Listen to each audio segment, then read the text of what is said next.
el 72% de ellas en el y mitigación, preocupaciones del clima, asumiendo que además las nuevas inundaciones por niño van a ser todavía más fuertes y cada vez más fuertes, va a haber cada vez más agua.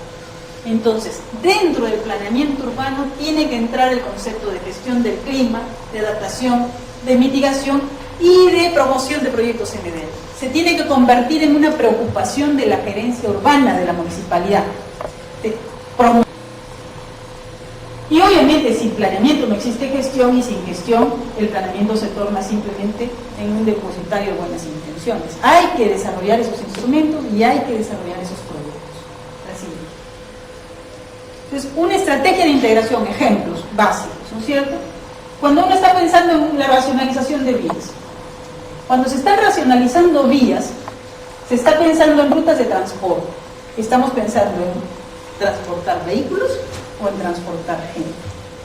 Primera pregunta. Vamos a mover personas. Y esas personas, primero que nada, se transportan por sus piernas, peatones.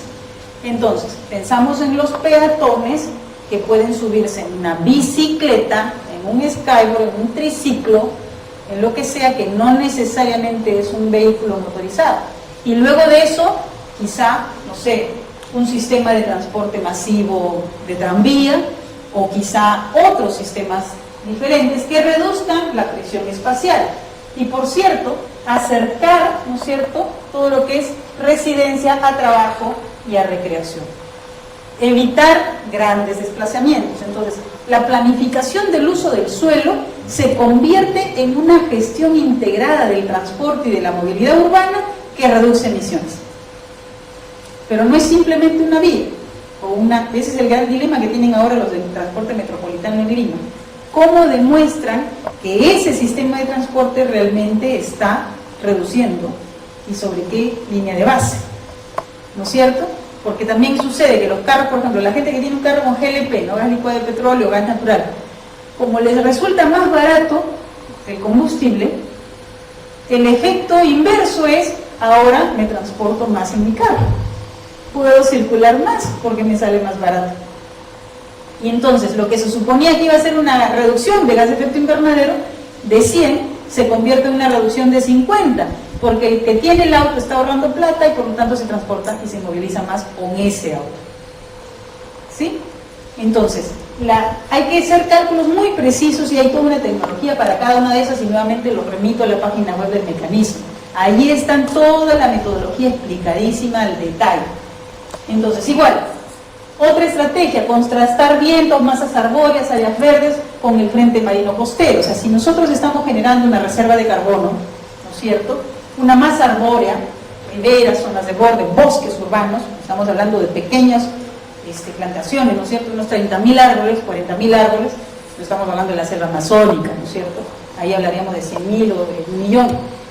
O sea, ese tipo de plantaciones son pequeños proyectos que pueden calzar en el mecanismo de desarrollo sostenible, pequeños. Pero se tiene que pensar en la lógica de por dónde están los vientos. Se tiene que pensar en la lógica de cuántos son las emisiones que se están generando a partir de que se están absorbiendo a partir de estas zonas verdes. Porque si la emisión industrial está muy lejos y el viento se lleva los gases para allá y yo pongo los árboles acá, o sea, la emisión y el gas se fue para allá, pero puse el árbol acá, y mi impacto es muchísimo menor que si yo pongo justamente esa masa arbórea exacto donde está el camino del gas, ¿no es cierto?, generando el problema. Igual el frente marino costero puede estar ya limpiando, porque el mar también nos puede ayudar a limpiar y a mover, digamos, estos gases, aunque se habla de que el mar mismo es un generador de gas de efecto invernadero. Pero en todo caso, tiene que uno ver bien el territorio y contrastar opciones entre una y otra, y hacer esa mirada integradora, la siguiente. Ahora, ¿quiénes hacen esa integración? Lo hacen a partir de los planes de desarrollo urbano, las municipalidades, o también de los planes de ordenamiento territorial, los gobiernos regionales. Pero esa integración, esas estrategias integradoras tienen que salir de esos planes. No van a poder salir fácilmente de un proyecto aislado de un equipo técnico. La siguiente.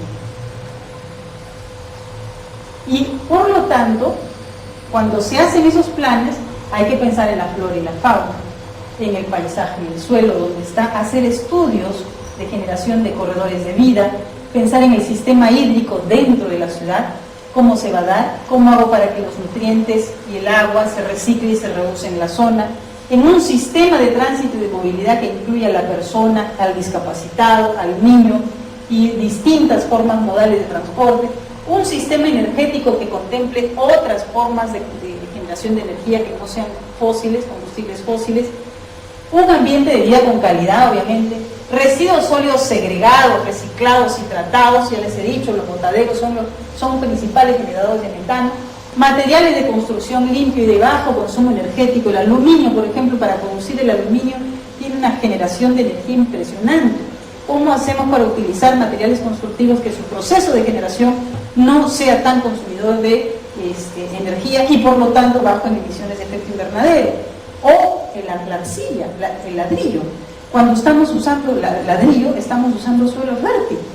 Y suelo es lo que necesitamos para generar reservas de carbono. Entonces son efectos de todo el ciclo de vida de cada uno de estos productos constructivos que tenemos que pensarlo seriamente antes de tomar una decisión sobre el material. Y por cierto, siempre mirando hacia el futuro. Entonces, una estrategia de adaptación, mitigación y reducción de la vulnerabilidad en una ciudad tiene que contemplar todos estos esquemas desde una mirada integradora y más completa. La siguiente. Entonces, ahora sí ejemplos que les voy a pasar más rápido. Todo lo que es bicicleta. Bicicletas, ciclovías, patines, triciclos, es una prioridad. Todo lo que sea la restricción al automóvil también es una prioridad. Cobrar caro por los parqueos. Yo le estoy poniendo un sistema de ciclovías, le estoy poniendo un sistema de sendas urbanas y peatonales, le estoy dando un sistema de transporte masivo bueno y le cobro caro por el parqueo. Entonces estoy restringiendo a la persona el uso del auto y le estoy dando a la vez todas las facilidades para que se transporte de otra forma. Eso es un programa, ¿no es cierto? Los proyectos de mecanismo de desarrollo limpio ya están desarrollando propuestas programáticas de este tipo. La siguiente. Mañana Eduardo nos podrá explicar mejor. Entonces son mis programas de accesibilidad y movilidad diferentes, estableciendo redes multimodales, modalidades diferentes, peatonal, ciclovías, autobuses, buses, tranvías y cualquier otra cosa que se nos ocurra, globos aerostáticos, lo que se nos ocurra, botes, mientras no estemos generando, claro, energía con un combustible fósil. Descongestionamiento de vehículos, circulación, un área congestionada, son carros plantados, generando gases y generando una seria contaminación del aire, pero además un montón de gases de efecto invernadero. Entonces, mientras